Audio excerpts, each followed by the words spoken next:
Hello dear friends, कैसे हैं आप लोग। उम्मीद है कि आप बहुत ही अच्छे से आपकी स्टडी चली होगी और पूरे जोश से आप अपने नीट की प्रिपरेशन कर रहे होंगे या किसी और भी कंपटीशन की प्रिपरेशन कर रहे हैं जहां पे ये टॉपिक ज़रूरी हैं। ये जो टॉपिक मैं यहाँ आपको करवा रहा हूँ ये ना केवल आप नीट के लिए, आपकी बोर्ड की क्लासेस के लिए और भी बहुत सारे, चाहिए बीएससी में लीजिए, एमएससी में लीजिए, किसी भी कंपटीशन में लीजिए, ये तो बेसिक्स है, ये तो आएगा ही। तो ठीक है, शुरू करते हैं हम आज का आगे न्यूक्लियस के साइज के बारे में। और ये आपको पता ही है कि न्यूक्लियस जो है it is the largest cell organelle in animals, और प्लांट्स में ये नंबर 2 पे है। फर्स्ट नंबर पे वहां पे वैक्यूल है। ये जो न्यूक्लियस है ये काफी बड़ा होता है और ये हमें लाइट माइक्रोस्कोप में बहुत इजीली विजिबल है। ठीक है, जो हम अनियन पील एक्सपेरिमेंट करते हैं उसमें हमें सेल्स और बीच में न्यूक्लियस भी दिखाई देता है, पर इससे ज्यादा हमें वहां पे इसके बारे में कोई डिटेल नहीं मिलती है। मिलती कहाँ है? इलेक्ट्रॉन माइक्रोस्कोप में।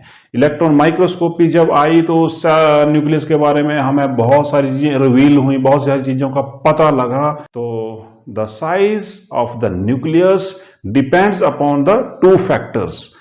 वो 2 फैक्टर क्या हैं जिसके ऊपर साइज डिपेंड करता है कि न्यूक्लियस बड़ा होगा कि छोटा होगा? वो है आपका न्यूक्लियोसाइटोप्लाज्मिक इंडेक्स या न्यूक्लियोप्लाज्मिक इंडेक्स, और जो दूसरा है वो है the number of chromosomes present in the nucleus. तो फर्स्ट ये देखिए यहां पे साइज ऑफ न्यूक्लियस, ये डिपेंड करेगा हमारे 2 फैक्टर्स के ऊपर। ठीक है, कौन से 2 फैक्टर हैं? एक है हमारा nucleo cytoplasmic index, nucleocytoplasmic index, और जो दूसरा है हमारा वो है number of chromosomes present in nucleus. अब ये देखिए कि ये जो नंबर ऑफ क्रोमोसोम्स का मतलब क्या हुआ? Amount of DNA present in the nucleus. ठीक है, तो ये तो क्लियर है कि अगर क्रोमोसोम नंबर ज्यादा होगा तो उस सेल का साइज बड़ा होगा, अगर क्रोमोसोम नंबर कम है यानी कि अमाउंट ऑफ डीएनए कम है तो नेचुरली उस सेल का और उस न्यूक्लियस का साइज जो है वो छोटा होगा। तो आइए अब देखते हैं सबसे पहले कि व्हाट इज न्यूक्लियोसाइटोप्लाज्मिक इंडेक्स। ये हमारा सेल है और सेल के अंदर ये हमारा न्यूक्लियस है। हम इसका देख लेते हैं। ये तो आगे हमारा 2 नंबर कि what is the amount of DNA और chromosome present in the nucleus, वो इसके ऊपर डिपेंड करेगा।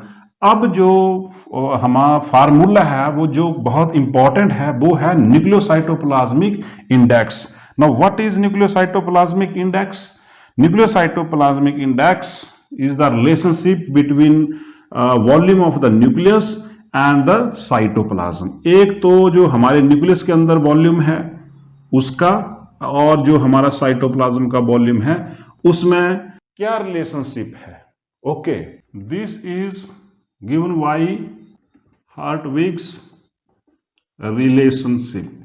अब ये हर्टविग्स रिलेशनशिप क्या है हमारा? ये है इस तरह से, this is NP, NP is equal to volume of nucleus over volume of cytoplasm minus volume of nucleus. Now what is NP? NP is the nucleocytoplasmic index. ठीक है, इसको हम न्यूक्लियो प्लाज्मिक इंडेक्स भी बोल देते हैं, इसमें कोई फर्क नहीं है। ओके, तो ये हम कैसे कैलकुलेट करेंगे? Where Vn upon BC minus V1, where Vn is equal to volume of nucleus and VC is volume of cytoplasm. अगर एनपी की वैल्यू 0.7 हो तो ये किसके लिए है? This is for differentiated sales.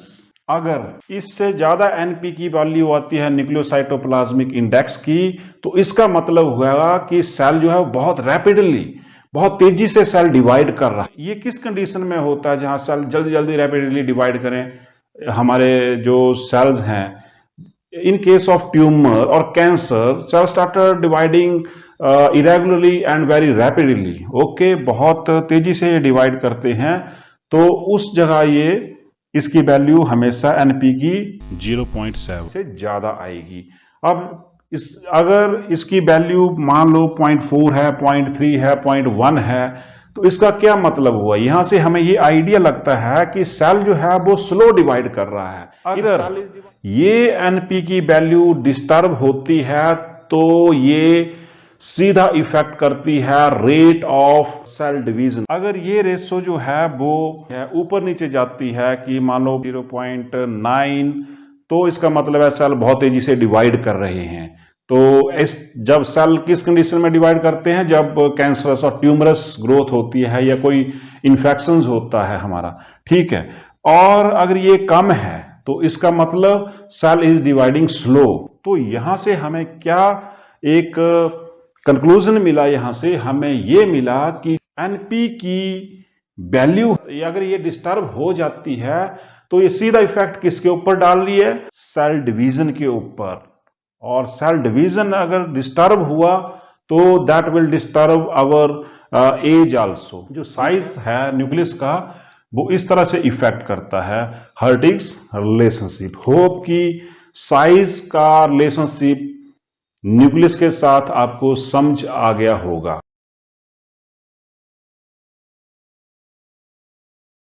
तो प्यारे बच्चों, आज के लिए इतना ही। मिलते हैं जल्दी ही अगले वीडियो। तब तक स्वस्थ रहें, खुश रहें और पूरे जोश में रहें।